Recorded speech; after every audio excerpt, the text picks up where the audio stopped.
Good morning or good afternoon, wherever you may be, and welcome to the webinar for DOE's funding opportunity announcement entitled Energy Infrastructure Deployment on Tribal Lands 2018, FOA number DEFOA 001847. I am James Jensen, a contractor for Western Area Power Administration's Renewable Resource Program, and I will be assisting with today's webinar. Let's go over some event details. Today's webinar will be recorded and all phones have been muted for this purpose. The audio recording and PowerPoint slides will be available in a week or two. You will be notified once those are posted on the Office of Indian Energy website.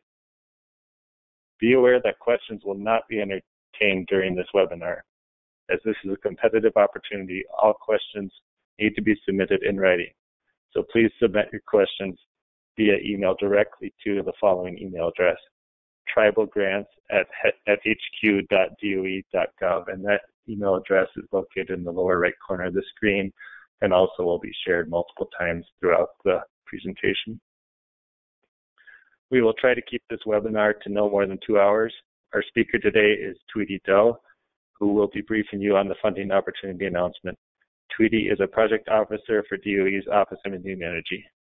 We will start the webinar now. Tweety, the floor is yours. Thank you, James. Good morning or afternoon, depending on where you are, and welcome to the webinar today. This informational webinar is for people interested in applying to the Department of Energy's Office of Indian Energy's Funding Opportunity Announcement entitled Energy Infrastructure Deployment on Tribal Lands 2018, which was issued February 16, 2018. As stated, my name is Tweety Doe, and I am a project officer for the Office of Indian Energy Policy and Programs, also known as Office of Indian Energy. I have been working in the energy field for about a dozen years and with the Department of Energy for the past 8.5 years. Under the Office of Indian Energy, I am tasked with overseeing financial assistance awards. Please note that I will be presenting on behalf of Lizana Pierce today. You may notice her name referenced in this presentation.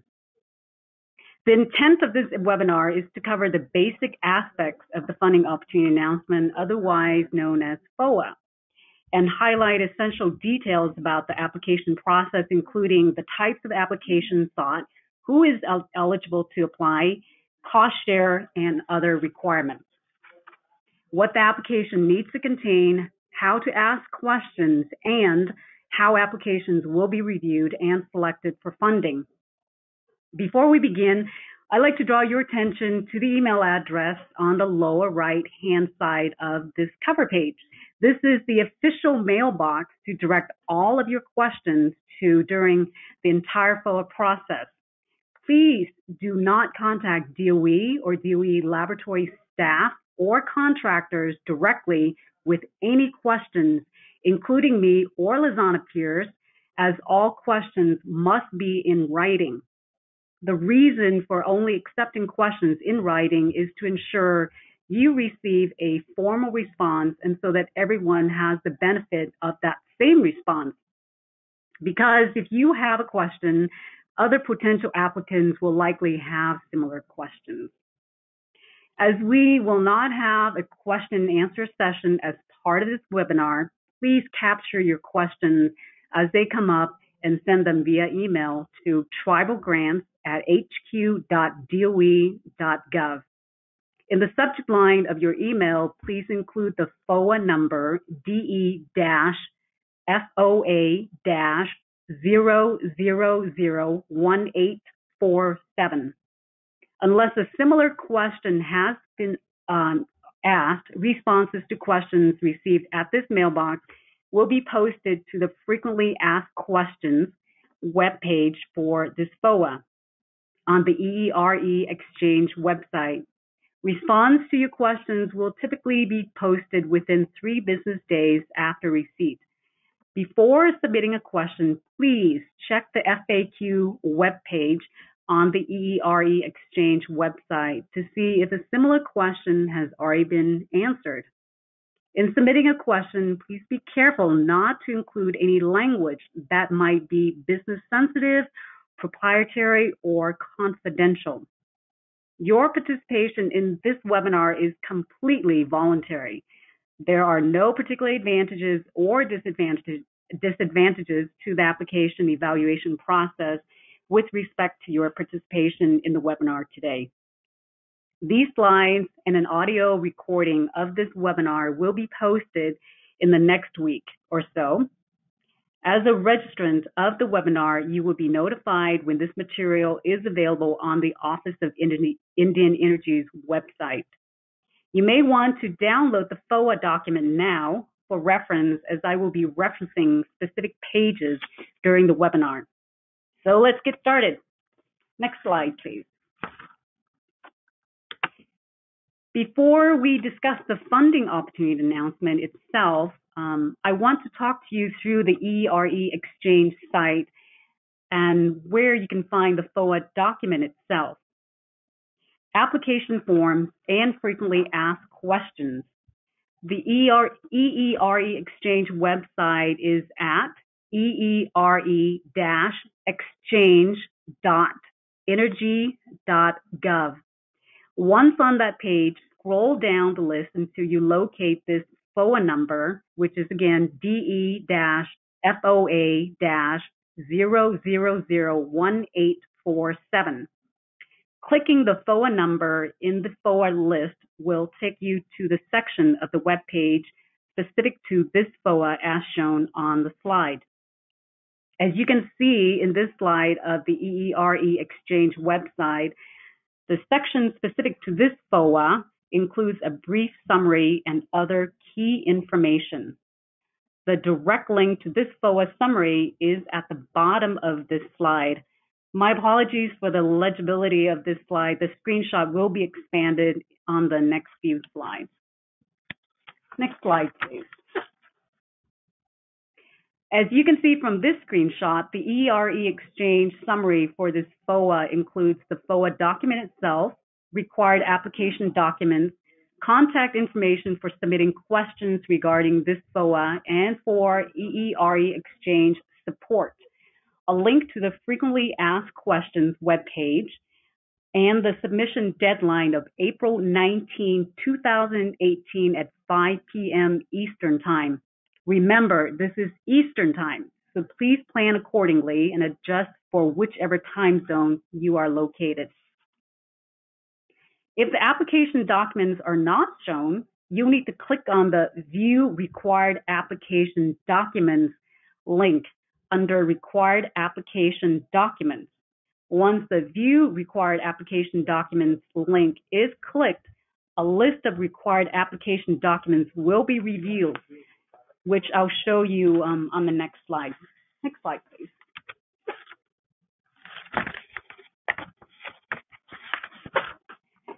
As you can see, once you click on View Required Application Documents, under Required Application Documents, you'll see the various forms that need to be included as part of your application.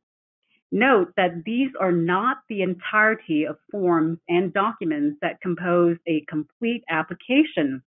The forms on Exchange only comprise part of the application and, in and of themselves, do not make a complete application. Further into the presentation, we'll go through all the elements that comprise a complete application. The forms include: 1, the application for federal assistance, which is SF-424, a fillable PDF form. 2, budget justification, i.e. 335, which is a multi-tab Microsoft Excel workbook for capturing budget details. 3, summary slide template, a PowerPoint slide intended to summarize your proposed project. 4, work plan, a Microsoft Word template to be used in preparing the work plan for your proposed project. 5, project metrics data file, an Excel file to capture key information on your project. And 6, energy savings calculations, a multi-tab Microsoft Excel workbook for calculating energy savings. Note that this is only required for those applying to topic area 1. And number 7, disclosure of lobbying activities, SFLLL, a Word document. If this does not apply to you, please indicate not applicable, sign, date, and include as part of the application. All other components comprising a complete application are self-generated. For a complete list of the application content, see the table on pages 26 and 27 of the FOA document. Next slide, please. The answers to all FOA-related questions received in our email box, tribalgrants@hq.doe.gov, will be posted on the Frequently Asked Questions webpage specific to this FOA on the EERE Exchange website. This slide shows an example of the FAQ web page. Please check this page periodically as questions and answers will continue to be posted throughout the entire time the FOA is open. Please also check this page before submitting a question, as similar questions may have already been answered. Next slide, please. This slide shows the anticipated schedule for the FOA, which is also on the cover page of the FOA document. The FOA has already been posted, and we are conducting the FOA informational webinar now. All applications are due on the EERE Exchange website no later than 5 p.m. Eastern on April 19, 2018. Note that the closing time, again, is 5 p.m. Eastern time. Remember, this is Eastern time, so please plan accordingly and adjust for whichever time zone you are located. Please note that DOE will not extend the submission deadline for applicants that fail to submit required information due to server connection congestion. Also, EERE Exchange is designed to enforce the deadline specified in this FOA. The apply and submit buttons may be disabled at the defined submission deadline. Therefore, please ensure you begin uploading your complete application at least 48 hours in advance of the submission deadline to ensure you meet that deadline, and allow at least 1 hour to submit an application. Note that once the application is submitted in EERE Exchange, you may revise or update your application up until the deadline.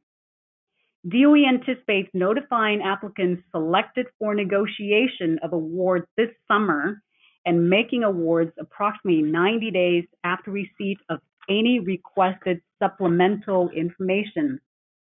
Each and every applicant will receive a notification letter by email to the technical and administrative points of contact designated by the applicant in EERE Exchange. Notification letters will state whether the application is determined to be non-compliant, an incomplete or late application, or ineligible, which does not meet the eligibility requirements beginning on page 21 of the FOA document. Non-responsive, as defined under section 1.c, applications specifically not of interest, beginning on the bottom of page 18 of the FOA document. Not selected for funding, or selection for funding is postponed, or not selected for funding but designated as an alternate, or selected for negotiation toward an award. The notification letter will state the basis upon which those decisions were made. Next slide, please.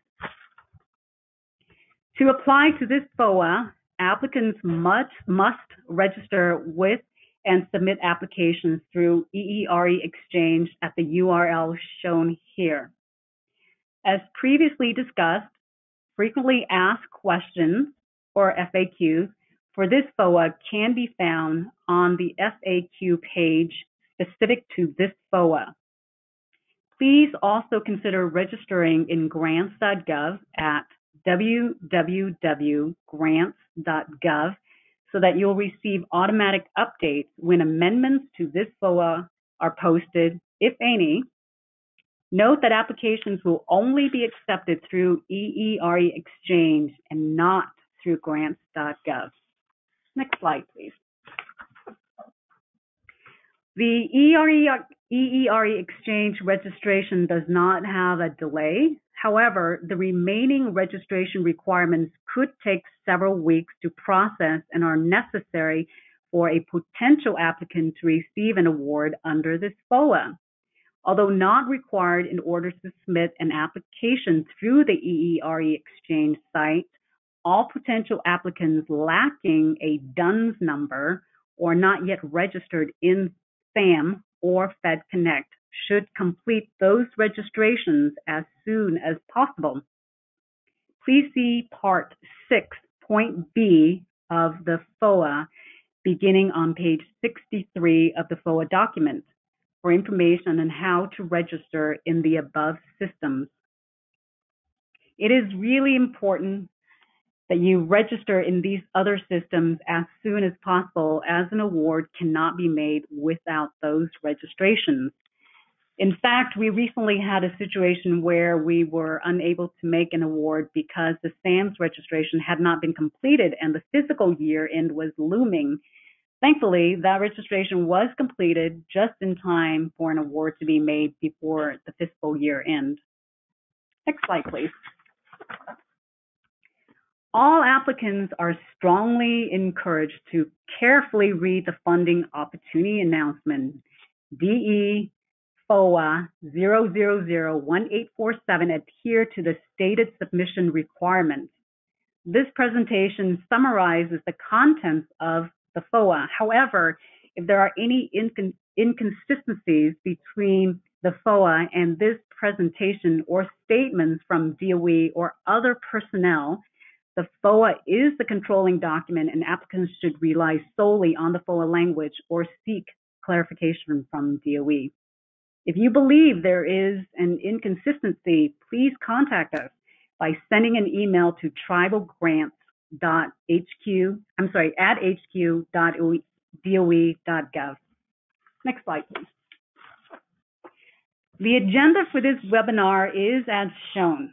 First, we'll provide a summary of the FOA, and we'll discuss applications specifically not of interest, discuss award information, go over who is eligible to apply, cost-sharing requirements, discuss the content and form of a complete application, application eligibility requirements, the merit review and selection criteria and process, registration requirements, how to submit an application and your points of contact, how to submit questions, and best practices, and we'll do a closing.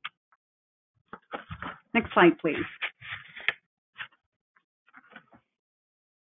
The FOA executive summary beginning on page 1 of the FOA document includes key information on the FOA.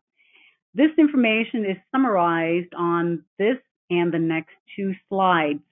We'll go over this information as part of this presentation, but it is provided here as a summary. There are 3 topic areas under which you can submit an application as described in the top row of the table. Note that unlike previous FOAs our office has issued, this FOA is fuel and technology neutral. We anticipate 6 to 15 awards, and each topic area, depending on whether the proposed projects are facility scale or community scale, have different minimum and maximum award thresholds. I'll give you just a moment to read through the slide.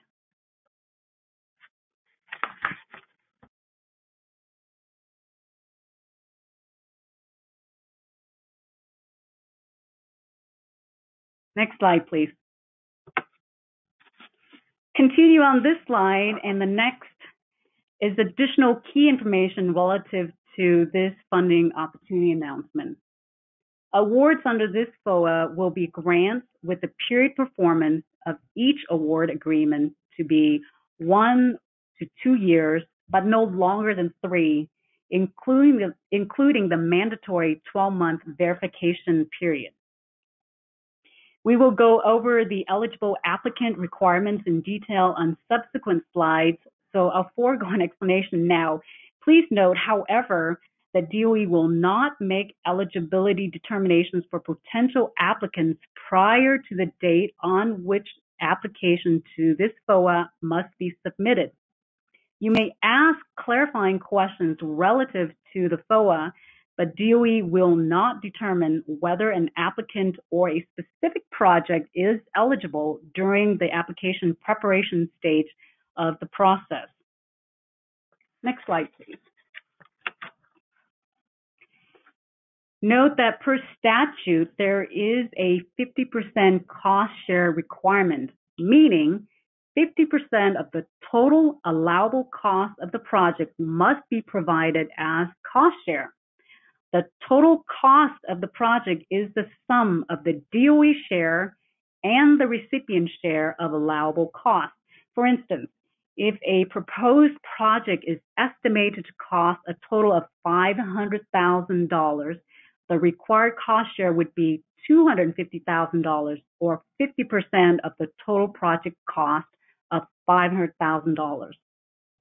Also, be aware that you may submit more than one application to this FOA or more than one application to a particular topic area, provided each application is for a distinctively different project and addresses only one topic area.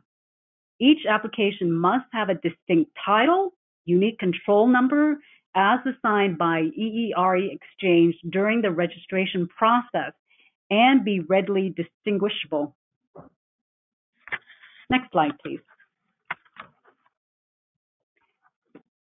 The Department of Energy's Office of Indian Energy assists in addressing the staggering gaps and barriers for Indian tribes, which for this FOA include Alaska Native regional corporations and village corporations, and tribal energy resource development organizations interested in developing their vast, undeveloped energy resources.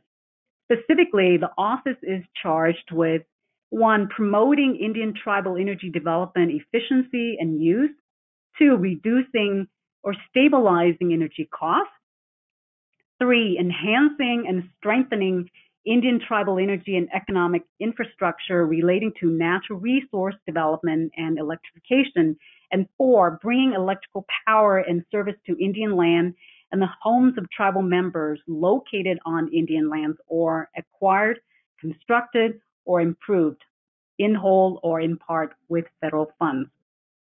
For more information on the Office of Indian Energy policy and programs, please see our website at www.energy.gov/Indian Energy.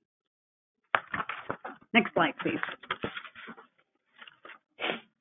This funding opportunity announcement, Oregon FOA, builds on efforts by DOE to accelerate the deployment of energy infrastructure on tribal lands. Between 2002 and 2017, DOE invested nearly $78 million in 250 tribal energy projects implemented across the contiguous 48 states and Alaska. These projects, valued at over $150 million, are leveraged by over $73 million in recipient cost share. Next slide, please.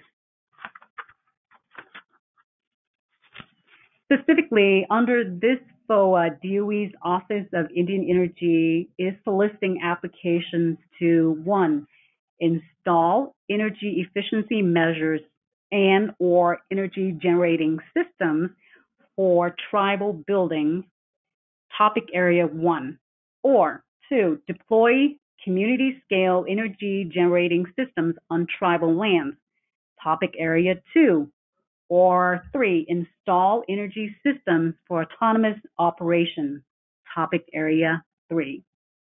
Topic area 1 includes 3 subtopic areas, and topic area 3 includes 2 subtopic areas, which we'll go over in subsequent slides.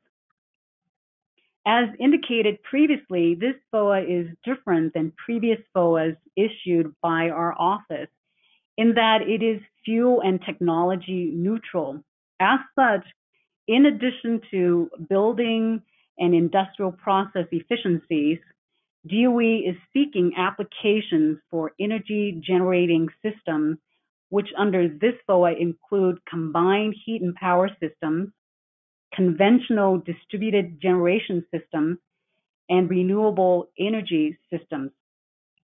Additionally, under topic area 3, DOE is seeking applications for energy systems that provide power for essential tribal loads, may include but are not limited to energy generating systems, energy storage systems, and or controls and management systems.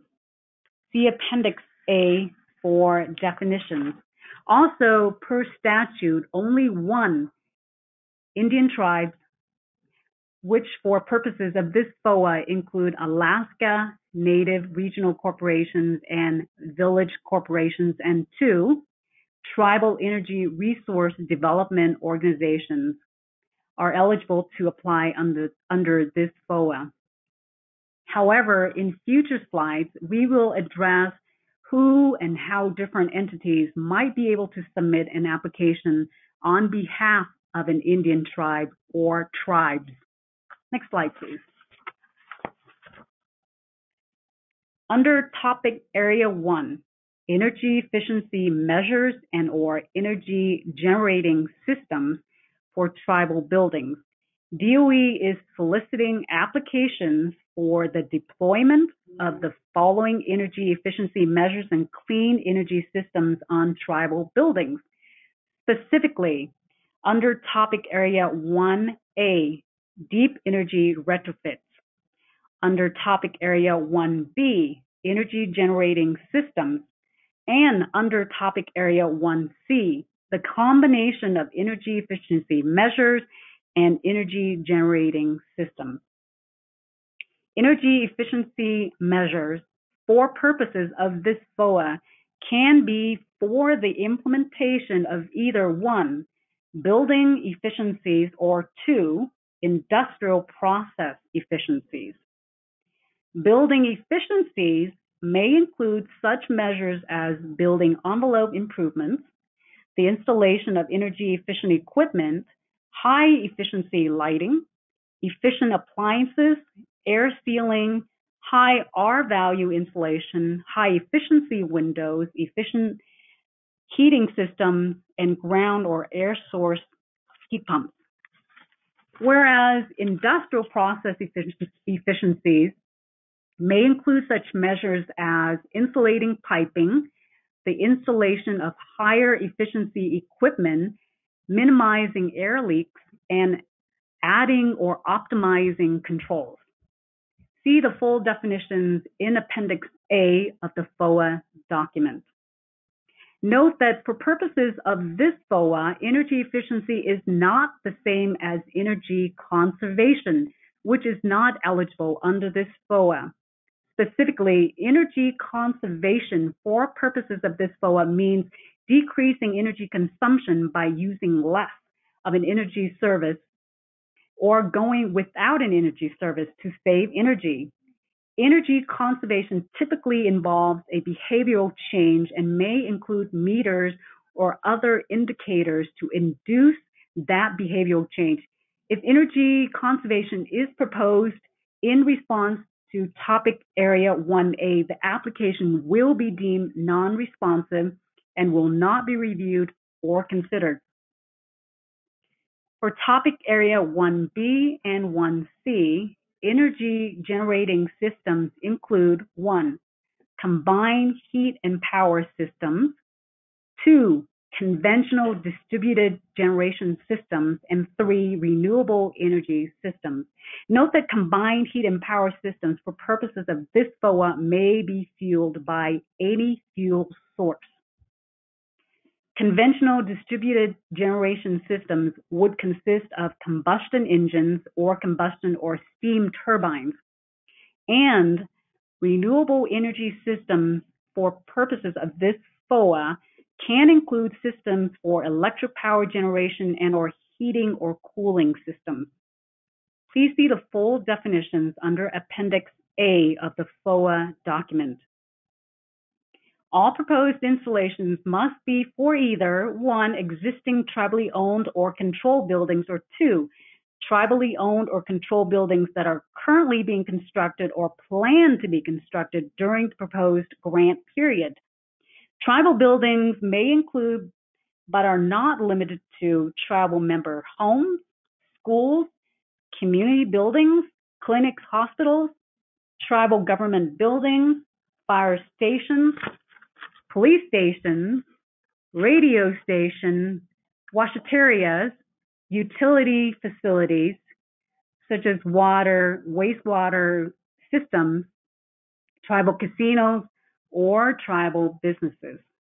Note that projects proposed under Topic Area 1B and Topic Area 1C are intended for energy generating systems that are grid connected and are provide power directly to individual or multiple tribal buildings, where grid connected means energy systems that operate connected to and synchronous with the traditional centralized electric power grid.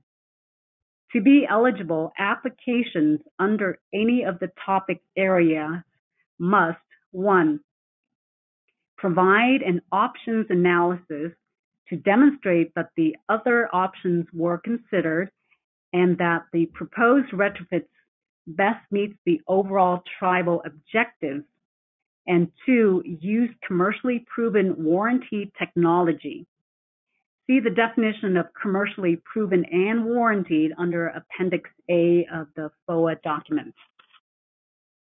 An option analysis for purposes of this FOA is systematic assessment and evaluation of possible alternative approaches available for achieving specific energy objectives and determine which of the options are the most effective and provides the best solution to achieve those objectives. Such an analysis is intended to explore all feasible technology alternatives, for example, conventional technologies, renewable technologies, energy efficiency measures, and provide evidence that the proposed project choice can actually be implemented and is the best option available among all feasible alternatives. For Topic Area 1A and 1C, applications must also: 1, be based on energy audits or industrial energy assessments for the proposed EEMs or energy efficiency measures, and those energy audits or industrial energy assessments must be provided as part of the application, and 2, include an estimate of the energy saved annually, the amount, cost, and percentage through the proposed EEMs based on actual energy used for existing buildings and projected savings for buildings currently being constructed or planned to be constructed during the proposed grant period.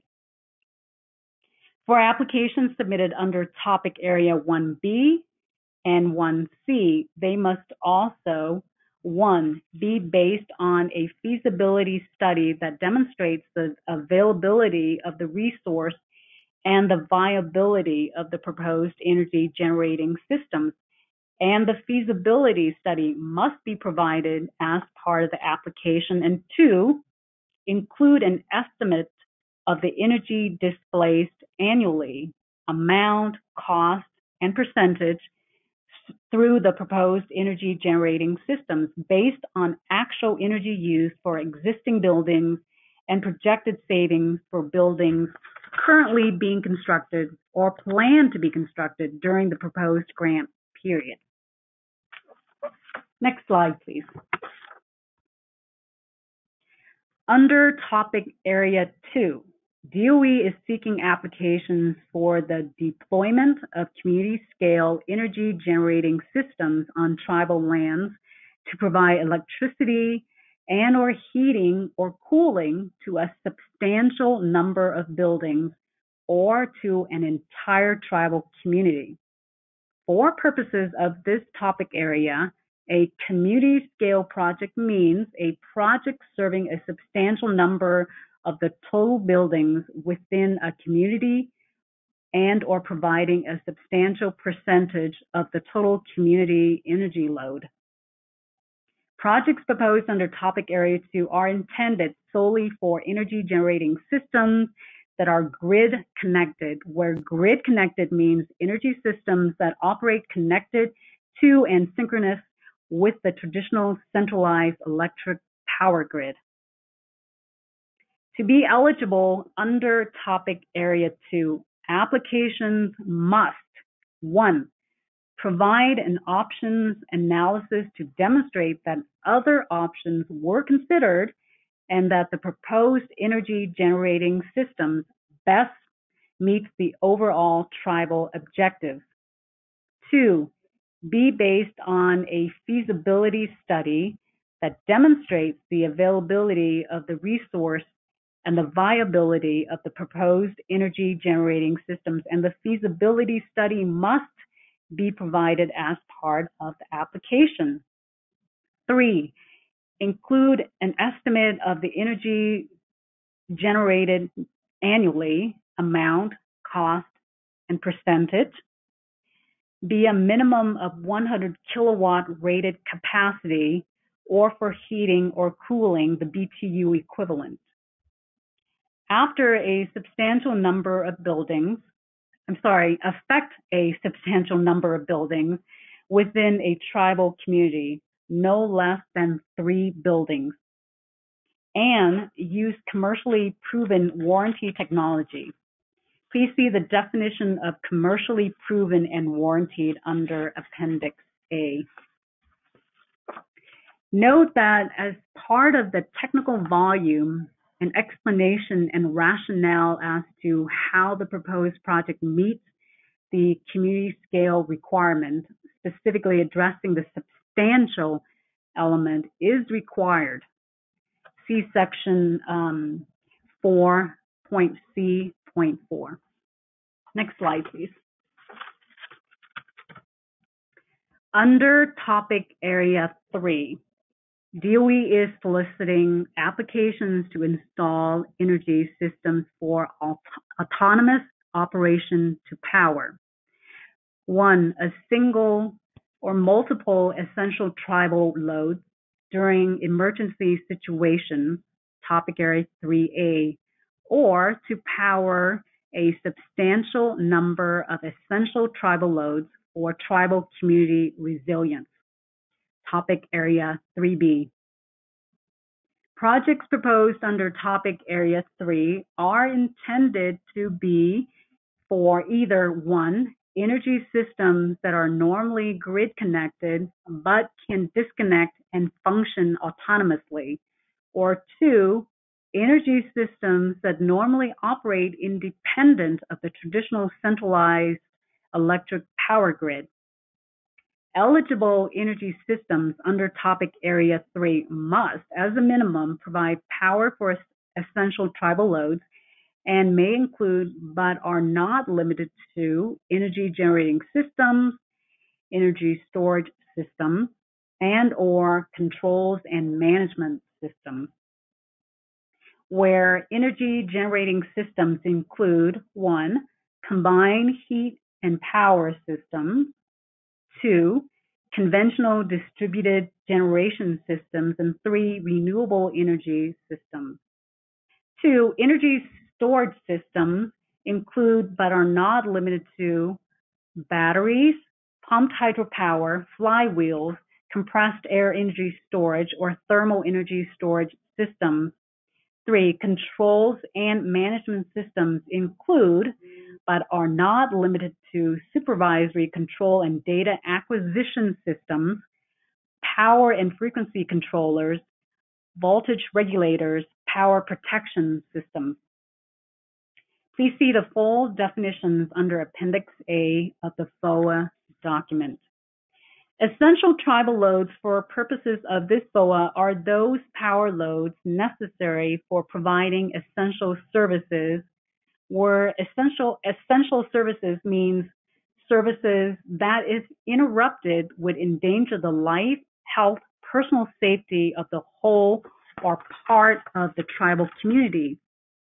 Such essential services include, but are not limited to, emergency facilities or shelters, hospitals or medical services, fire services, police services, water or wastewater, sewage, communications, electricity, natural gas, telecommunications, including telephone, radio, or television broadcasting, internet connectivity, and broadband speeds, and transportation. Next slide, please.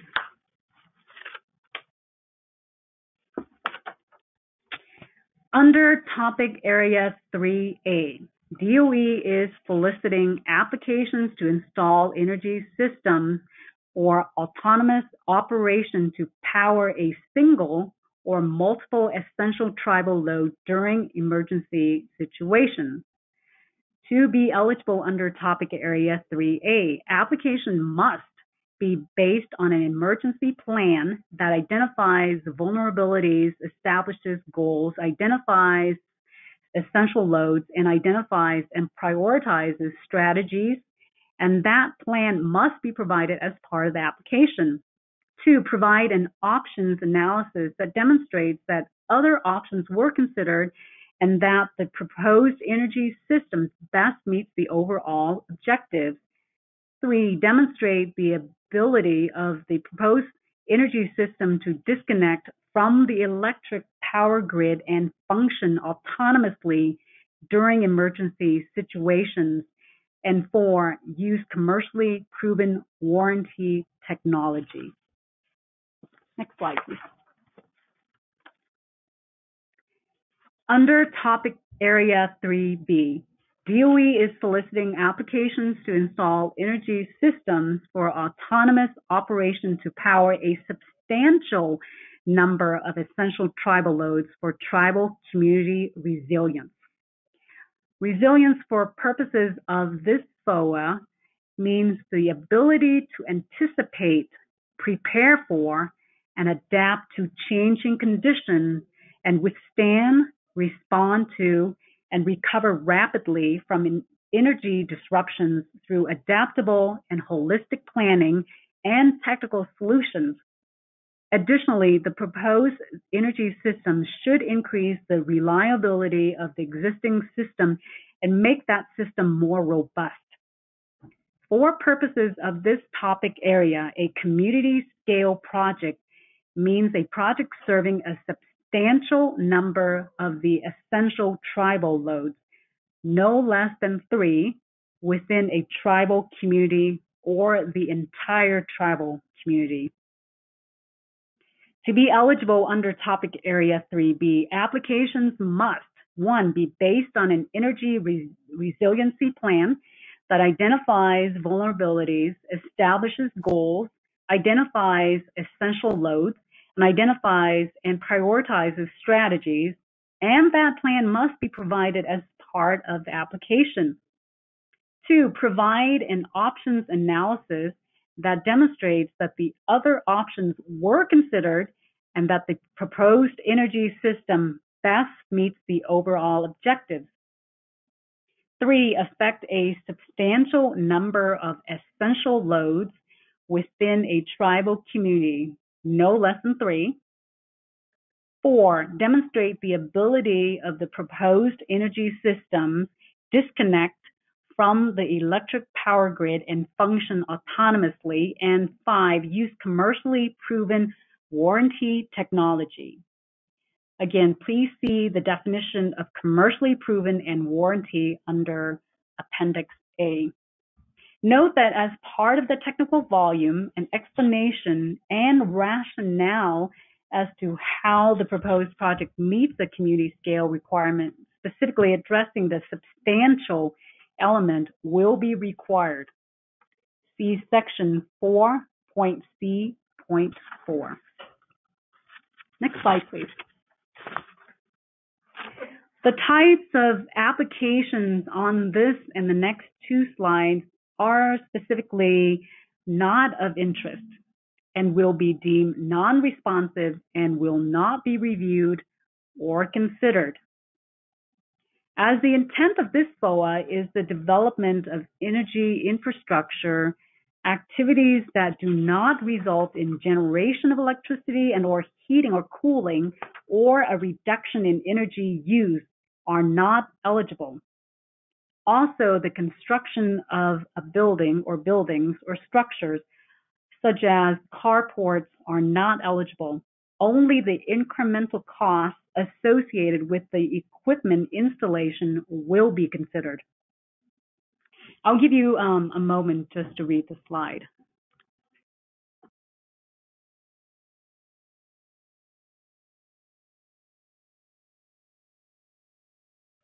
All right, next slide, please.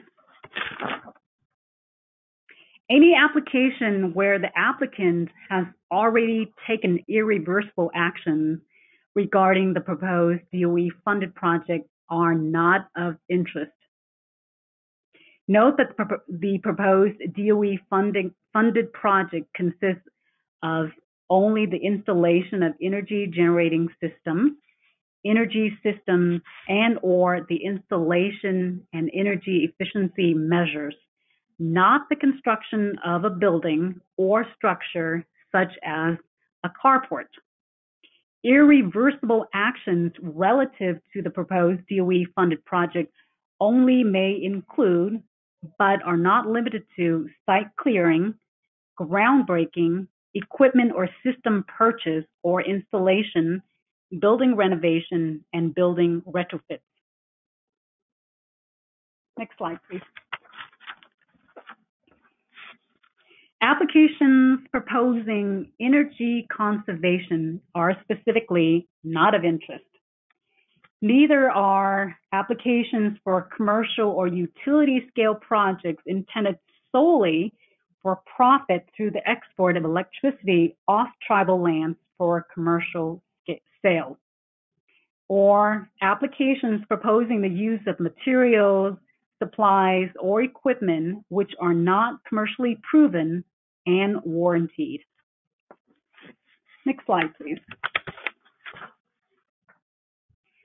The award information included on this slide is also included as part of the executive summary on pages 1 and 2 of the FOA document.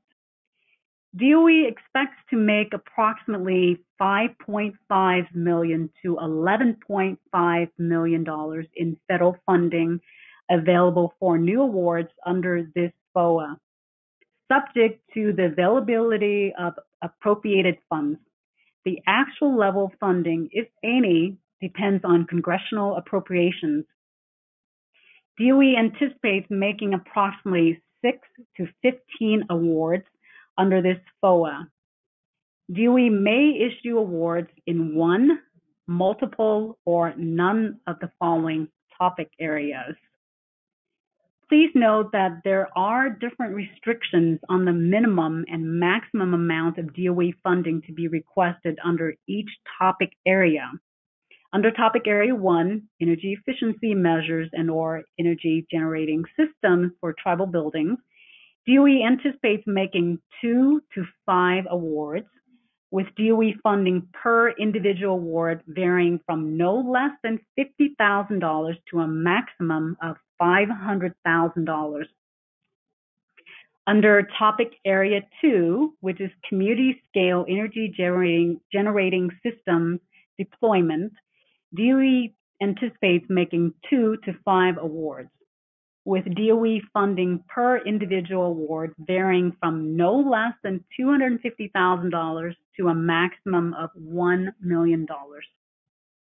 Under topic area 3, energy systems for autonomous operations, DOE anticipates making 2 to 5 awards, with DOE funding per individual award under topic area 3A, powering essential tribal loads, varying from no less than $50,000 to a maximum of $500,000, and DOE funding per individual award under topic area 3B, which is tribal community resilience, varying from no less than $250,000 to a maximum of $1 million. Next slide, please. Now we'll go over eligibility information. Eligibility for award under this funding opportunity announcement is restricted to 1, an Indian tribe, or 2, tribal energy resource development organization, and on whose Indian lands the projects will be located. Although only 1, Indian tribes, which includes Alaska Native Regional Corporations and Village Corporations, and 2, tribal energy resource development organizations are eligible under this FOA, other entities to be discussed on an upcoming slide may be able to submit an application on behalf of an Indian tribe or tribes, provided they provide documentation that authorizes them to submit on behalf of an Indian tribe or tribe. Next slide. The definition of Indian tribe is as shown.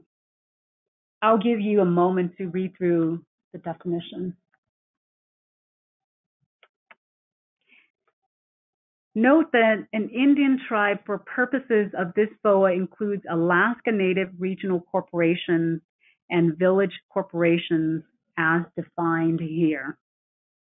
And that an eligible Indian tribe, band, nation, or other organized group or community, including Alaska Native villages, must be federally recognized as listed in Indian entities recognized and eligible to receive services from the United States Bureau of Indian Affairs, published by the Department of Interior's Bureau of Indian Affairs in the Federal Register on January 30th, 2018, 83 FR 4235, as supplemented by the Thomasina E. Jordan Indian Tribes of Virginia Federal Recognition Act of 2017, signed into law on January 29, 2018.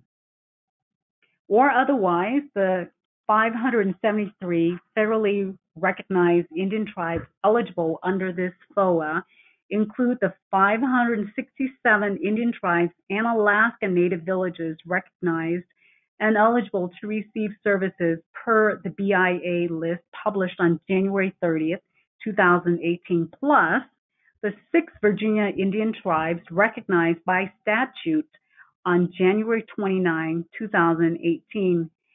Note that the revised BIA list published last month did not increase the number of Indian tribes and Alaska Native villages, but rather was issued to correct and update names. Also, under this announcement, a tribal consortium is eligible to submit an application, provided the application is submitted by a single Indian tribe representing the consortium. For purposes of this FOA, a tribal consortium means a group of Indian tribes that have chosen to submit a single application. Next slide, please. Thank you. As previously indicated, although only Indian tribes, which include Alaska Native Regional Corporations and Village Corporations and tribal energy resource development organizations are eligible to apply under this FOA, tribal organizations and intertribal organizations may submit an application on behalf of an Indian tribe or tribes, provided they provide documentation that authorizes them to submit on behalf of an Indian tribe or tribes. Although I don't need to read this slide for you, I do want to ensure any entity defined under this FOA as a tribal organization understand the requirements. As stated here, a tribal organization for purposes of this announcement means any legally established organization of an Indian tribe which is controlled, sanctioned, or chartered by the recognized governing body of that Indian tribe. A tribal organization may include, but is not limited to, a subsidiary subdivision or instrumentality of an Indian tribe established under congressional, state, or tribal law to act on behalf of an Indian tribe. Evidence of the authority for a tribal organization to submit an application on behalf of an Indian tribe or tribes may include, but is not limited to, a constitution, resolution, ordinance, executive order, charter, or other legal documentation. Please note that DOE will determine the sufficiency of the authorization based on the evidence submitted as part of the application. Note that DOE will not make eligibility determinations prior to the date on which applications to this FOA must be submitted. Next slide, please. As with tribal organizations, intertribal organizations as defined here and in the FOA may submit an application on behalf of an Indian tribe or tribes, provided evidence of that authority is provided as part of the application. Note that intertribal organizations may include, but are not limited to, intertribal councils, regional tribal organizations or associations, Alaska Regional Development Organizations, and tribal federations. And evidence may include, but is not limited to, a resolution, ordinance, executive order, charter, Public Law 93-638 contract, self-governance compact, or other legal documentation. And again, DOE will not make sufficiency determinations prior to an application being submitted. Next slide, please. In addition to Indian tribes, tribal energy resource development organizations are eligible applicants. I'll give you a minute to review the definition here.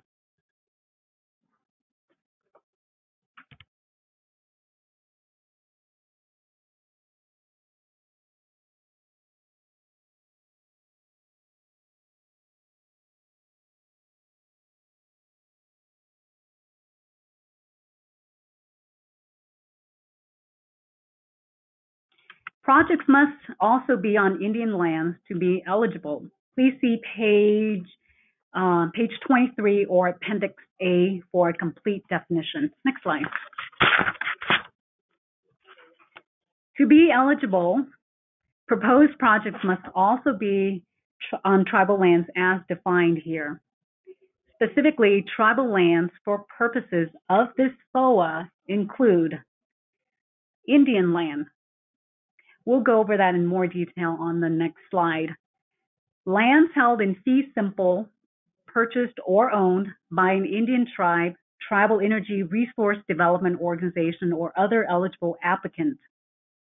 Lands held under a long-term land lease as a minimum for the useful life of the proposed project by an Indian tribe, tribal energy resource development organization, or other eligible applicants. Note that this varies from previous FOAs in that land held under any long-term lease is eligible, whereas under previous FOAs, only land held under a federal land lease was eligible. And land that was conveyed to a native corporation pursuant to the ENCSA and subsequently conveyed to another entity, provided that entity is either a native village or tribal governmental entity, or the land is held, invested, managed for, on behalf of a native village or tribal governmental entity.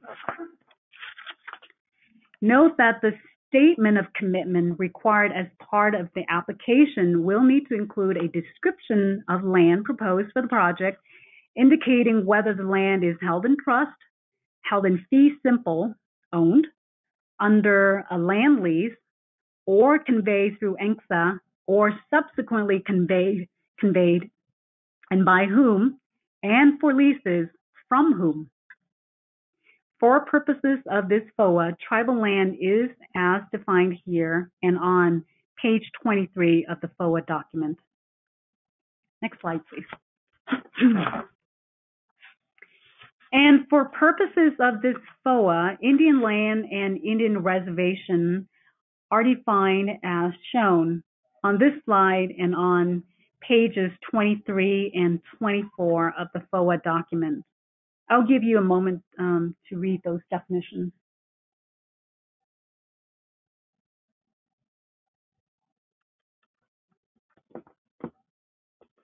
Next slide, please.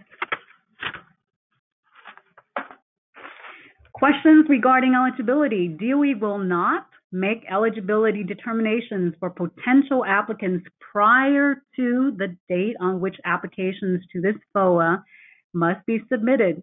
The decision of whether to submit an application in response to this FOA lies solely with the applicant. Next slide, please. Next, on to cost sharing. Per statute, the required cost share under this FOA must be at least 50% of the total allowable cost of the project, where total allowable cost of the project is the sum of the DOE share and the recipient share of allowable costs. For example, if the requested DOE costs are $250,000, the cost share would be $250,000, or 50% of the total proposed project cost of $500,000, not 50% of the DOE requested amount. Again, cost share is 50% of the total project cost, which in this example are $500,000. To assist applicants in calculating proper cost share amounts, DOE has included additional cost share information in Appendix B of this FOA. Note that except under limited situations and only with prior DOE approval, all cost share must be made during the period of performance of the grant. Section 3.B of the FOA provides additional information on cost share type, allowability, verification, and payment. Next slide, please. First of all, my apologies for the readability of this slide. As previously stated, all cost share must come from non-federal sources unless otherwise allowed by law. Included here and on pages 25 and 26 of the FOA, and a few instances where federal funds can be used as non-federal cost share. Specifically, funding under the Indian Self-Determination Act, Tribal Self-Governance Funding Agreements, Self-Determination Contract Funding, Compact Funding, and NAHASTA funding can be used as non-federal cost share. If the funds being proposed as non-federal cost share under this FOA are from federal source, allowed by law, the applicant must, 1, specifically identify those funds in the application, and 2, provide as part of the application evidence of the authority that allows those funds to be used as non-federal cost share. Next slide, please. The total budget included in an application must include both federal and non-federal cost share, which combined reflect the total project cost proposed. All costs must be verifiable from the recipient's records and be necessary and reasonable for the accomplishment of the proposed project. And as all sources of cost share are considered part of the total project cost, if selected for funding, the cost share dollars will be scrutinized under the same federal regulations as federal dollars requested for the project. Next slide. Cost share must be allowable and must be verifiable at the time of submission of the application. please refer to this chart for your entity's applicable cost principles. It is imperative that you follow the applicable cost principles when creating your budget for the application. Next slide, please. Cost share can be provided in cash or as in-kind contributions. It can be provided by the recipient, subcontractors, or a third party. Allowable in-kind contributions may include, but are not limited to, contribution of time, unrecovered indirect costs, unrecovered facilities and administrative costs, rental value of buildings or equipment, not the purchase price, and value of a service, other resource, or third-party in-kind contribution. Next slide, please. Be aware that there are items that are considered unallowable cost share. If a cost is considered unallowable, it cannot be requested from DOE or counted as cost share. This slide provides some examples of cost share that is unallowable. I'll give you a moment to read through the slide.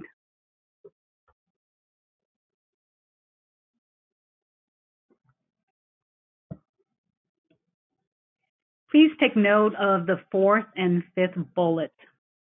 Generally, any cost before or after the DOE grant period cannot be considered cost share. Next slide, please. If an award is made, cost share must be provided on an invoice-by-invoice basis at, as a minimum, the percentage negotiated. As an example of cost share on an invoice-by-invoice basis, if an award is executed and an entity is requesting reimbursement of $50,000 and the cost share is 50%, then the cost share reflected on that invoice must be at least $50,000 or 50% of the expenditures of $100,000. However, if you are not able to provide the cost share on an invoice-by-invoice basis, you may request a waiver from the DOE contracting officer.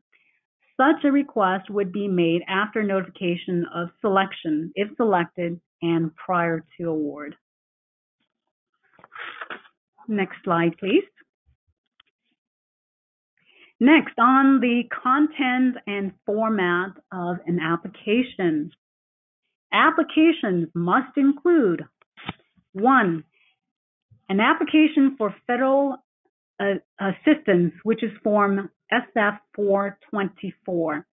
The application for federal assistance is a formal application form for funding. The form must be signed by an authorized representative of the applicant.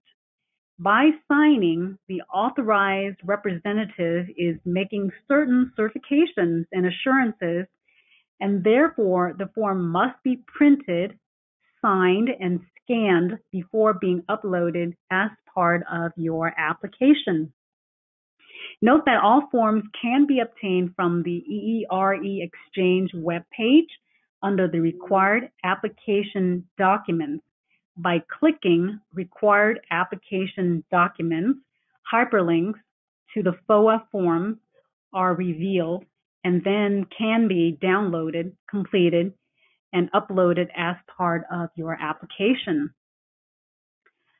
Application must include, number 2, a summary abstract for public release. Applicants are required to submit a one-page summary of the proposed project for public release. There is not a specific format. However, page 33 of the FOA document provides a list of information that should be included. 3, a summary slide, a single PowerPoint slide that provides quick facts about the proposed project. Slide content requirements are provided in the FOA and a template provided as part of the required application documents on EERE Exchange. 4, the technical volume is the key submission describing the proposed project and addressing the merit review criteria. The technical volume must not exceed 15 pages, excluding the cover page and table of contents.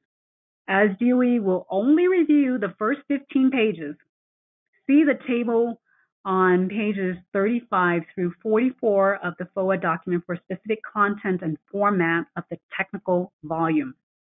Briefly though, technical volume should include 1, a cover page. See instruction on page 35. The cover page is not counted against the 15-page limit. 2, table of contents, again, not counted against the page limit. 3, executive summary. 4, project description and outcomes. And 5, roles, responsibilities, capabilities, and commitment. Next, work plan. The work plan is not a part of the technical volume, but to be included as an attachment.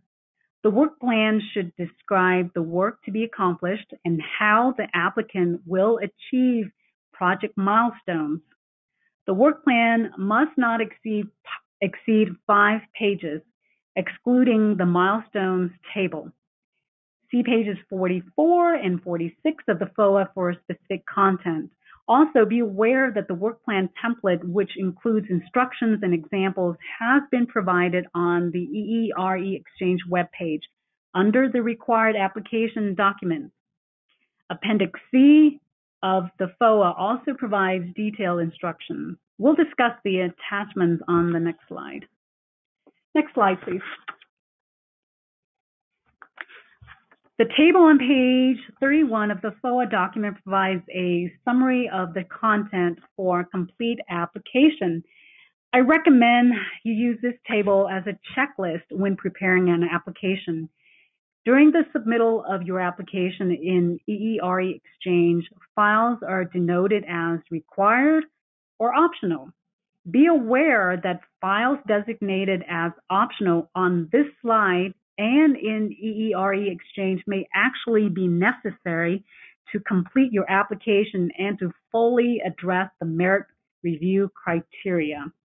We'll briefly go through each of the attachments, so bear with me as there is a lot of data.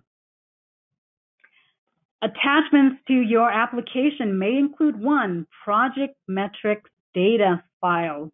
This is the required file. This file needs to include specific project-related data, including the type of technology, payback period of the project, expected cost savings, type of buildings, number of buildings, installed capacity, cost per installed watt, square feet of building space affected, electricity reliability data, electricity access information, environmental impacts, possible jobs created, and other questions. A Microsoft Excel template has been provided in EERE Exchange. Number 2, the site and resources, maps, and graphics file. This attachment is optional, but may be used to supply any graphics to supplement the technical volume, including maps, photographs, or other visuals of the project location or buildings affected by the proposed project. Any other relevant background or supplemental data, excluding the options analysis or other required studies and plans, may also be included here. Number 3, options analysis. This is a required attachment for all applications. All applicants are required to submit an options analysis to demonstrate that other options were considered and that the proposed energy generating system or systems best meet the overall tribal objectives. More can be found beginning on page 47 of the FOA document, and we'll define this further on a subsequent slide. Number 4, studies and plans. This attachment is required as part of all applications.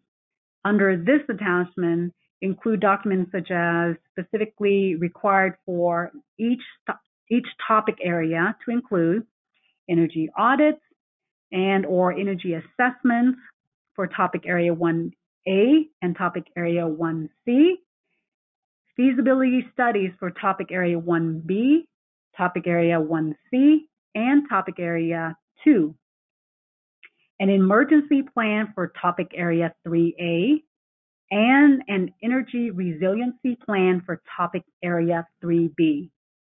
Any other relevant background or supplemental data may be included under the Site and Resource Map and Graphics file.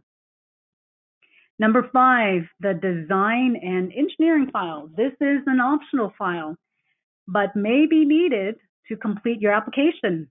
Under this attachment, supply copies of any hardware performance specifications, warranties, engineering drawings, and any other design or engineering data to supplement the technical volume.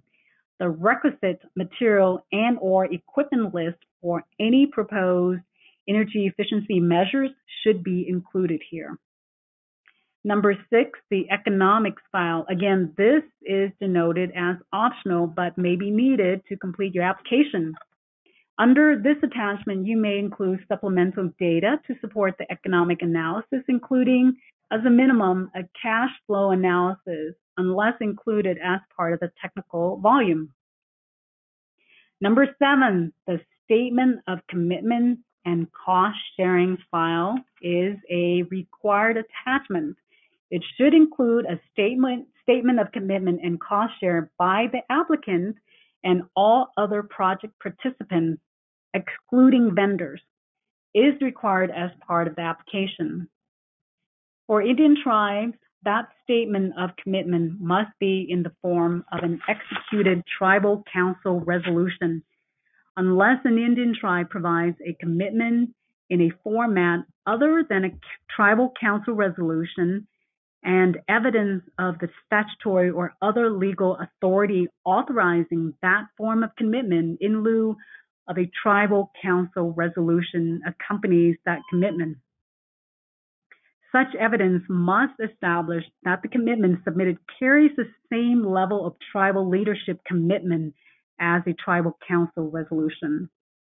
For tribal energy resource development organizations, Alaska Native regional corporations, or village corporations, the statement of commitments may be in the form of a declaration or resolution signed by an authorized representative able to commit the entity. If an application is being submitted on behalf of Indian tribes by an authorized tribal organization or intertribal organization, evidence of that authority is required as part of the application, along with a declaration or resolution from the tribal organization or intertribal organization, and a letter of commitment from all other project participants. Evidence of the authority to submit an application on behalf of Indian tribe may include, but is not limited to, a constitution, resolution, ordinance, executive order, charter, Public Law 93-638 contract, self-governance compact, or other legal documentation. Please see full definitions under Section 3.A, eligible applicants. For all other project participants, a letter of commitment must be provided as part of the application. All tribal council resolutions, declarations, resolutions, and letters of commitment must be specific to this FOA and include a statement of the level and type of cost share commitments. Failure to submit the appropriate tribal council resolutions, declarations, resolutions, and letters of commitment with your application may result in your application not being reviewed or considered. Statements of commitment by applicants must, 1, authorize the submittal of the application, 2, commit to the proposed project, 3, include a description of buildings and or land proposed for the proposed project, indicating whether the buildings and or land is held in trust, held in fee simple, which is owned, and specifically by whom, an Indian tribe, tribal energy resource development organization, or other eligible applicant, or under a long-term land lease, as a minimum for the useful life of the proposed project, and specifically by whom, an Indian tribe, tribal energy resource development organization, or other eligible applicant, and from whom. 4, identify the amount and source of cost share, and 5, include a statement of commitment for the requisite cost share. See more on cost share sharing below. Letters of support by anyone not participating in the proposed project are not required or desired and should not be provided as part of the application. For more on statement of commitment and cost sharing, please see pages 47 through 49 of the FOA document.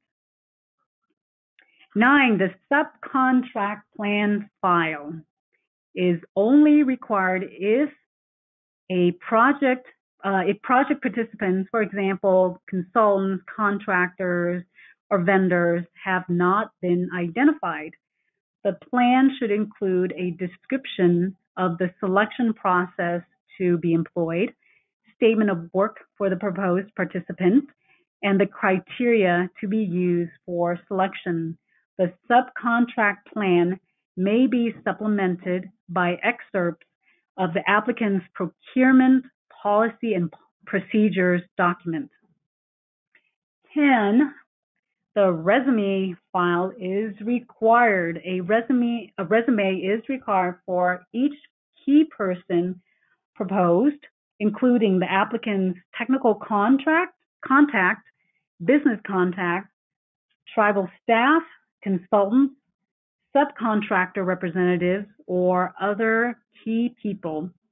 A key person is any individual who contributes in a substantive, measurable way to the execution of the project. Each resume must not exceed 2 pages. Save all resumes into a single file for uploading with your application. Again, note that files designated as optional in this table and in EERE Exchange may actually be necessary to complete your application and to fully address the merit review criteria.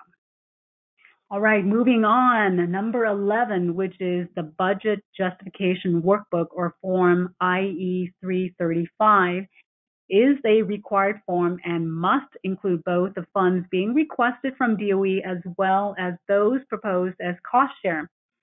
Let me repeat that. The budget and budget justification must reflect all project costs, regardless of whether those funds are being requested from DOE or provided as cost share.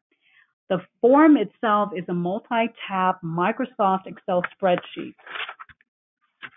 In addition to the proposed cost, the form requests the basis of estimate for the cost being proposed. The form can be downloaded from the EERE Exchange website under the required application documents.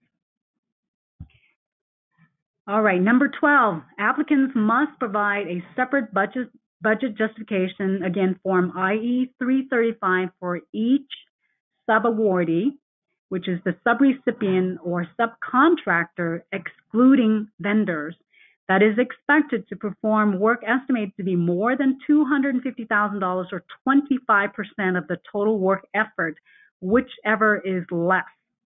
Remember, the budget justification must address the total cost for that effort from the perspective of the subawardee doing the work and include both the funds being requested from DOE as well as those proposed as cost share. Number 13, the budget support file is an optional file. The file, if submitted, may include any additional supporting documentation such as indirect rate agreements, breakdown of fringe costs, vendor quotes, or other relevant supplemental budget information. Number 14, the disclosure of lobbying activities, Form SFLLL, is required to be submitted regardless of whether funds are being paid or will be paid for influencing or attempting to influence persons in connection with this application. Recipients and subrecipients may not use any federal funds to influence or attempt to influence, directly or indirectly, congressional action or any legislative or appropriation matters. All applicants are required to complete and submit SFLLL, Disclosure of Lobbying Activities, and disclose if any non-federal funds have been paid or will be paid to any person for influencing or attempting to influence any of the following in connection with your application. 1, an officer or employee of any federal agency. 2, a member of Congress. 3, an officer or employee of Congress. Or 4, an employee of a member of Congress. If no non-federal funds have been paid or will be paid to any person for influencing or attempting to influence any of the above in connection with your application, indicate none and sign and date the form. This form is available under the announcement Required Application Documents on EERE Exchange. All right, number 15, all work under DOE funding agreements must be performed in the United States. This requirement does not apply to the purchase of supplies or equipment, so a waiver would not be required for foreign purchases of these items. However, the recipient, if an award is made, should make every effort to purchase supplies and equipment within the United States. If work is to be performed outside of the United States, a waiver must be requested. For more information on the content of the waiver, see section 4.H.3, beginning on page 53 of the FOA document. To ensure you are submitting a complete application, again, I would urge you to use the table beginning on page 31 of the FOA document as a checklist. Note that you may submit an application at any time before the due date and that you will be able to update as needed up until the deadline. Please allow sufficient time to ensure you have uploaded all required documents and that your application is complete prior to the due date and time. Next slide, please. As we previously pointed out, applicants must submit applications no later than 5 p.m. Eastern Time on April 19, 2018. Note that the deadline of 5 p.m. is Eastern Time. Please plan accordingly and adjust for your time zone. Once submitted, DOE will conduct an eligibility review. An application will be deemed eligible only if 1, the applicant is an eligible entity and located on tribal land. Refer to section 3.A of the FOA beginning on page 21 of the FOA document. 2, another eligibility requirement is cost share. See section 3.B beginning on page 24 of the FOA document. The required cost share must be at least 50% of the total allowable cost of the project. Remember, the sum of both the DOE share and the recipient share of allowable cost equals the total allowable cost of the project. The application is eligible if it complies with the content and form requirements and the applicant successfully uploaded all required documents and clicked the Submit button in EERE Exchange by the deadline. In other words, a complete application submitted by the deadline. See section 3.C on page 28 of the FOA. 4, and an application is eligible if the proposed project is responsive to the intent of the FOA. See Section 1 and Section 3.d of the FOA. Specifically, any applications not responsive to the intent of the FOA, as described in Section 1.a and 1.b, or identified as specifically not of interest, as described in Section 1.c, will be deemed non-responsive and not reviewed or considered. And 5, the applicant is eligible if it meets the eligibility requirements listed in Section 3 of the FOA. Please be aware that DOE will not make eligibility determinations prior to the date on which applications are due. The decision whether to submit an application in response to this FOA lies solely with the applicant. In other words, DOE will not advise you or make a determination on whether your entity or your proposed project are eligible. So please do not seek advice from any DOE employee, DOE contractor, or laboratory staff. Next slide, please. The merit review and selection process consists of a series of reviews, including an initial eligibility review, rigorous technical review, and programmatic review. Rigorous technical reviews are conducted by reviewers that are experts in the subject matter of the FOA. Ultimately, the selection official considers the recommendations of the reviewers along with other considerations, such as program policy factors, to make selection decisions. Next, please. This slide reflects the multi-tiered review process that I just discussed. You can see on the top, eligibility review is the start once your application is submitted, followed by independent review completed by independent reviewers. Once that is done, it goes into the independent reviewing meeting process. Those recommendations get forwarded to the Federal Consensus Board for a technical merit review. Once that process is completed, the recommendations go to the selection official who applies program policy factors as necessary. And then the completion is selection official makes the selections for negotiation of award. Next slide, please. All right, next we'll go over the merit review criteria, or what your application will be reviewed against.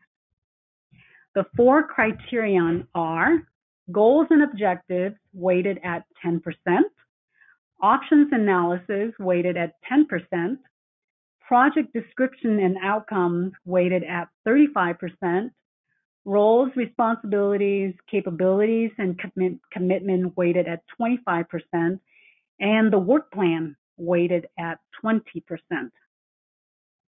Please see pages 57 through 59 of the FOA document for the technical merit review criteria if you are following along in the FOA document. Also note that the content of the technical volume is described in the table on pages 35 through 44 of the FOA document, and the content of the work plan described in the table beginning on page 44. These tables follow this same order and describe the required content on which this criteria will be applied. I'll give you a minute to read through this slide.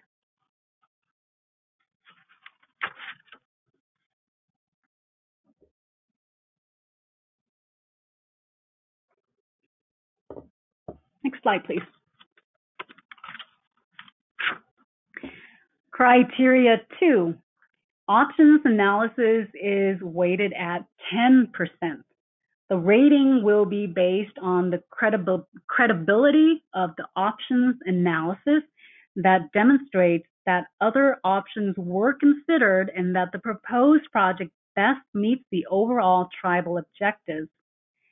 As indicated previously, all applicants are required to submit an options analysis to demonstrate that other options were considered and that the proposed energy generating system best meets the overall tribal objectives.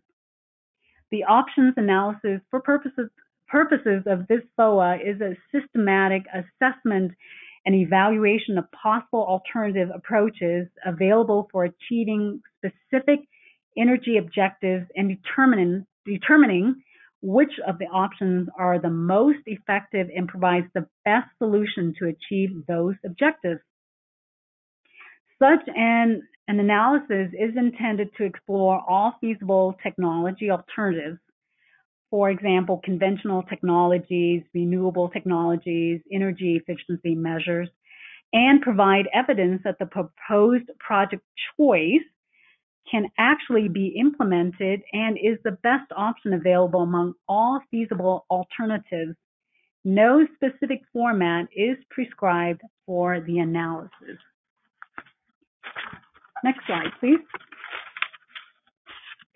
Criterion 3, or the project description and outcomes, is weighted at 35% and includes 4 sub-criteria.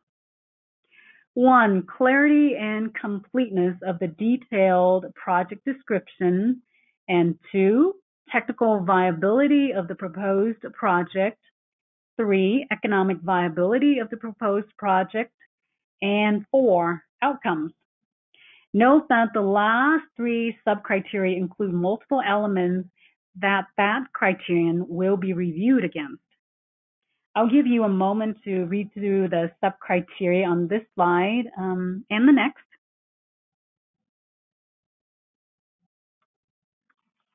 Next slide, please.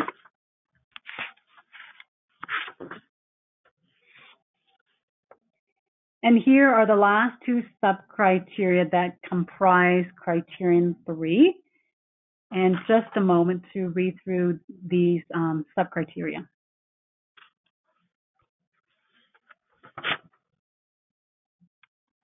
Next slide.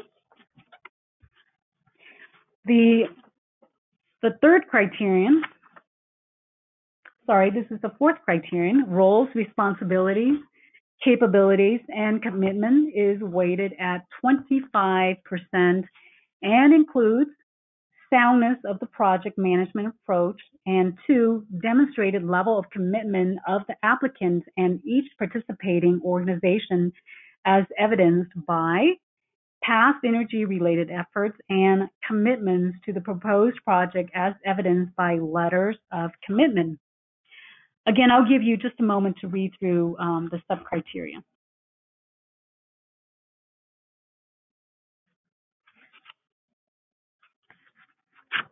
Next slide, please. The 5th and final criterion is the work plan and is weighted at 20%. Work plans will be reviewed based on the clarity and completeness of the narrative description of each activity necessary to complete the project and to the likelihood of achieving project objectives through logical task structure. Next slide, please. All right, next on to section on factors. Selections. The selection official may consider the merit review recommendations, program policy factors, and the amount of funds available in arriving at selection decisions under this FOA. Next slide, please. After the technical merit review, the selection official may consider the program policy factors shown here to come to a final selection decision.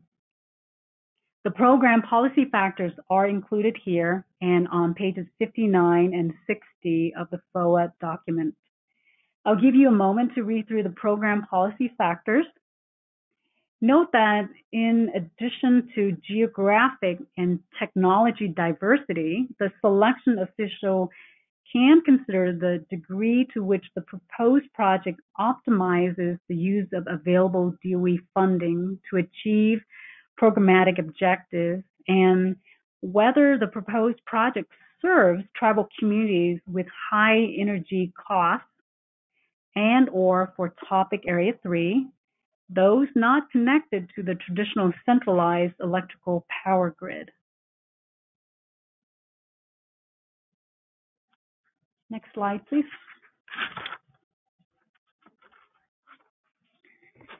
To apply to the FOA, applicants must register with and submit application materials through EERE Exchange at the URL listed there. A control number will be assigned while registering in EERE Exchange. Retain this number as it will be used as an identifier and required on all application documents. The EERE Exchange registration does not have a delay. However, the remaining registration requirements in the table could take several weeks to process and are necessary for a potential applicant to receive an award under this FOA. Therefore, although not required in order to submit an application through the EERE Exchange site, all potential applicants lacking a DUNS number or not yet registered with SAM or FedConnect should complete those registrations as soon as possible, as if selected, an award cannot be made without these registrations.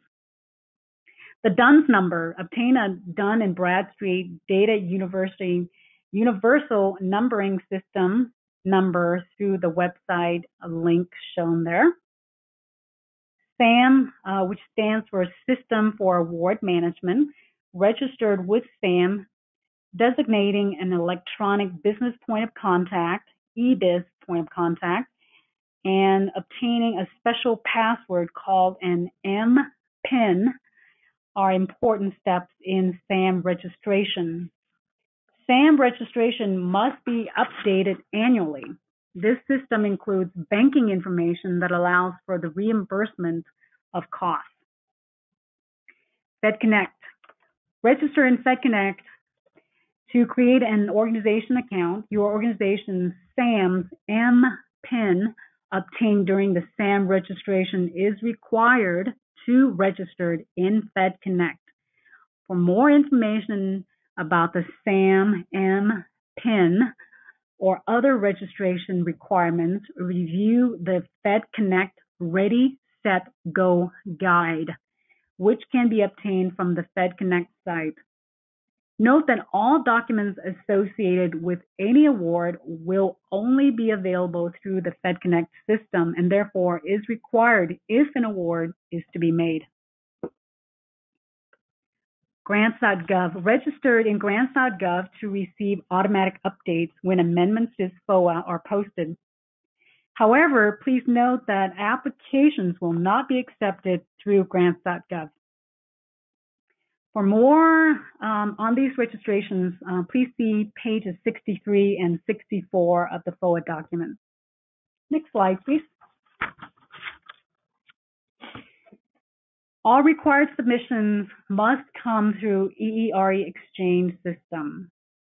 DOE will not review or consider applications submitted through any other means. Please see the user's guide for applying to the Department of Energy funding opportunity announcements found on EERE Exchange under Manuals.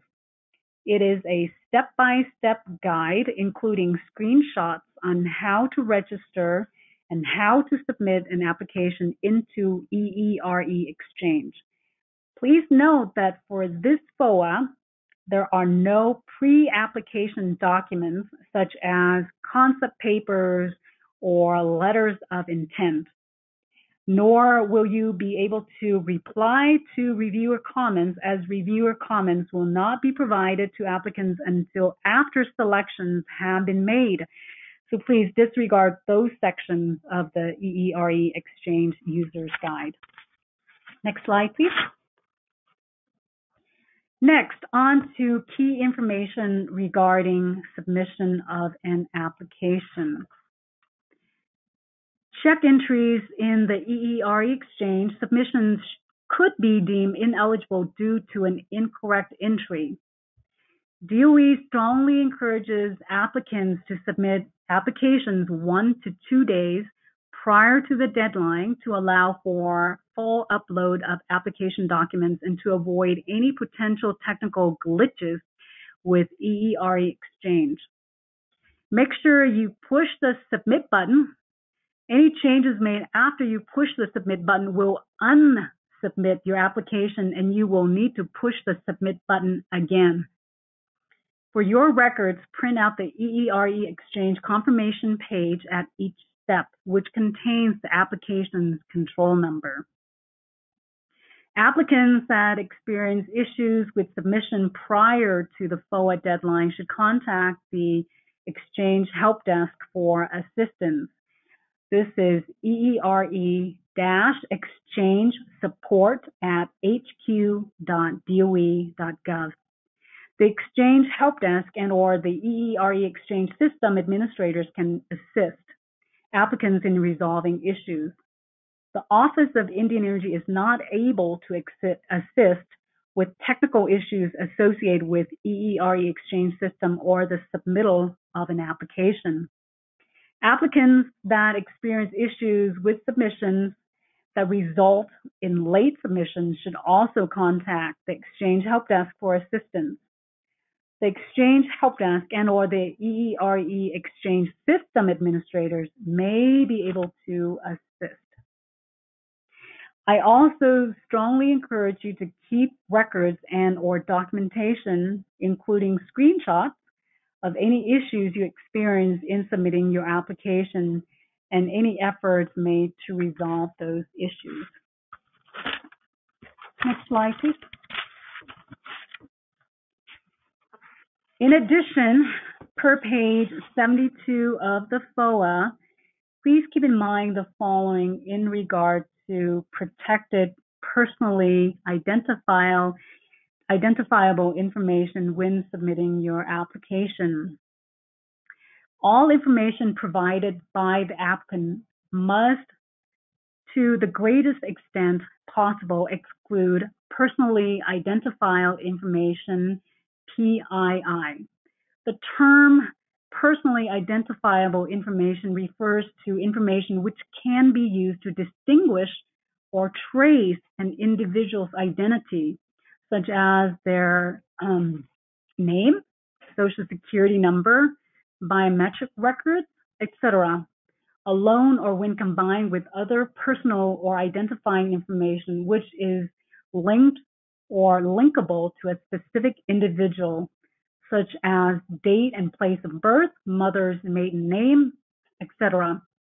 Please see OMB Memorandum M0716 dated May 22nd, 2007, found at this URL.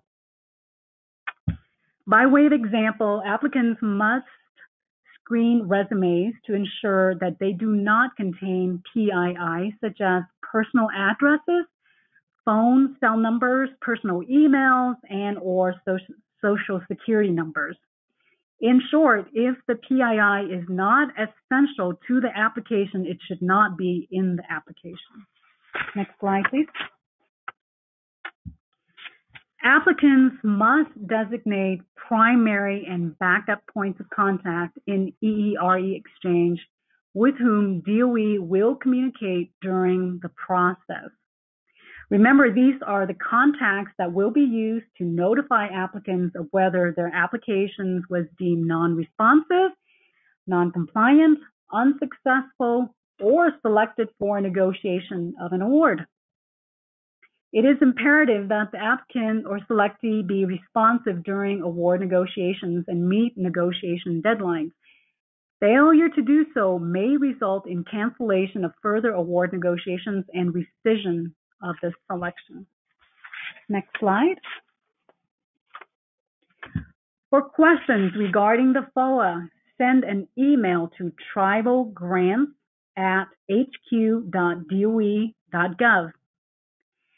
However, before submitting a question, I urge you to check the frequently asked questions FAQ page on EERE Exchange to see if your question has already been answered.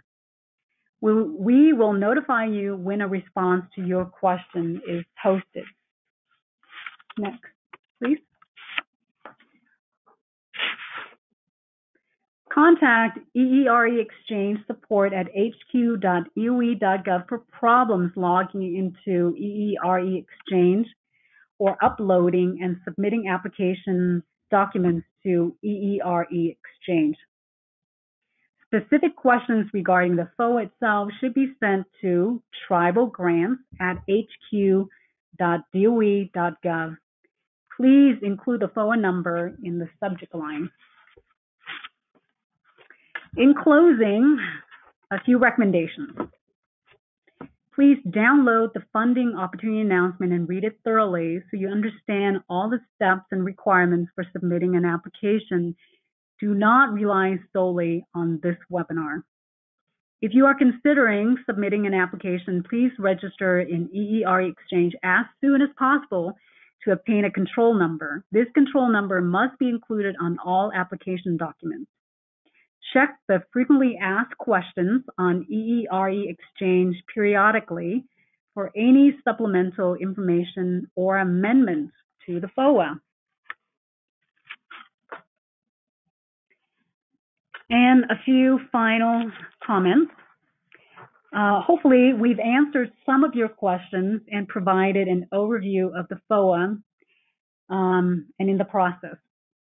As mentioned previously, this presentation was prepared by Lizana Pierce specifically for this FOA. If you have any questions, please send us an email at tribalgrants@hq.doe.gov. Please do not ask me, Lizana Pierce, any other Office of Indian Energy staff, contractors, or laboratory personnel about the eligibility of your project or any other questions related to this FOA, as only the formal responses posted on under FAQs on the EERE website will be honored. The purpose of accepting only written questions is that typically if you have a question, someone else will have the same question. Also, this ensures that everyone has the same information relative to this competitive opportunity. Remember, registering on grants.gov means you'll receive email notices of any amendments to the FOA, but applications will not be accepted through grants.gov. Consider submitting your application early. You can always revise or update the files up until the application deadline. I also like to invite you to join the Office of Indian Energy's email list. To join, see the main page of our website at www.energy.gov/Indian Energy. By subscribing, you'll receive any information on this funding opportunities through other agencies, training opportunities, webinars, and other upcoming events. For information on previously funded tribal energy projects, see projects on our website. For a list of other open funding opportunities, see funding. The Office of Indian Energy also offers free technical assistance. If interested, please check out the technical assistance section of the website and submit a request. These slides and an audio recording of this webinar will be posted in the next week or so. As a registrant of the webinar, you'll receive an email when this material is available.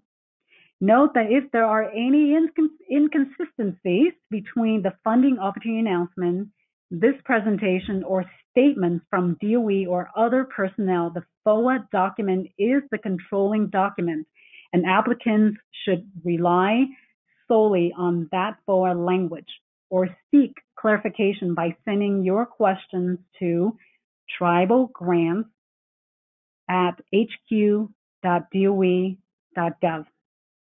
Thank you again for your attention, and have a wonderful afternoon. This concludes today's webinar. Thank you, Tweety, and everyone who attended this webinar. Remember, you will be notified when the audio recording and PowerPoint are available, which is expected in about a week or two. We hope this webinar has been useful. Any questions regarding the funding opportunity announcement can be sent to the email address tribalgrants@hq.doe.gov. Thank you again for attending, and this concludes today's webinar. Goodbye.